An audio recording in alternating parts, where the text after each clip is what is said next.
Hello, আসসালামু আলাইকুম। আজকে আমরা চলে এসেছি ফ্যান্টাসি কিংডমে, শুধু এবং শুধু জারিফের জন্য। আজকে আমরা অনেক ঘোরাঘুরি করব। এই তো ঢোকার সাথে সাথেই তার দৌড়াদৌড়ি শুরু। রাইডে উঠবে কি, তার দৌড়াদৌড়ি করতে করতেই অবস্থা খারাপ। এই তো দৌড়াদৌড়ি করছে। আসলে এই বয়সটাতে কোনো রাইডের প্রয়োজন হয় না, খোলা কোনো জায়গা পেলে সেটাই তার শান্তি। তার খেলাধুলার অন্য কোনো কিছুরই প্রয়োজন হয় না। এখন আমরা একটু ভিতরের দিকে যাচ্ছি, দেখি কোন রাইডে ওঠা যায়। প্রথমে গিয়েই সে শুরু করলো, সে উঠবে রোলার কোস্টারে। ভাবা যায়?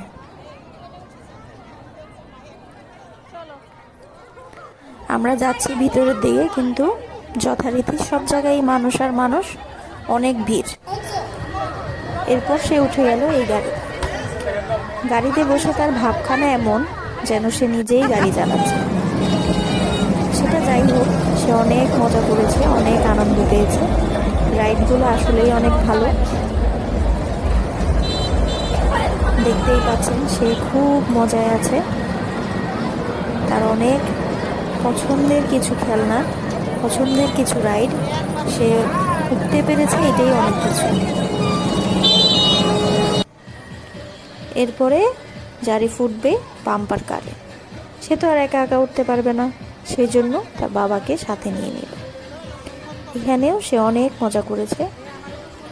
এখানে মানুষ তুলনামূলক একটু কম ছিল, এই জন্য সে খুব সুন্দরভাবে কারটায় উঠতে পেরেছে। এরপরে সে এই ট্রেনটাতে উঠে চড়ে বসলো। এটাতে উঠেও সে অনেক আনন্দ করেছে। রাইডটা অনেক মজাদার ছিল।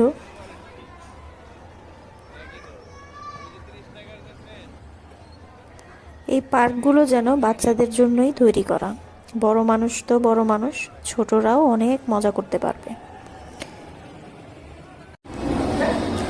এরপর আমরা চলে গেলাম ওয়াটার কিংডমে। এখানে গিয়ে তো সে মহা খুশি মাছগুলো দেখে। অ্যাকোয়ারিয়ামের মাছ তার অনেক পছন্দ। এরপর শুরু করলো বাইক উঠবে। যেখানে এত এত খেলনা, সেখানে তো আসলে তাকে ধরে রাখাই মুশকিল।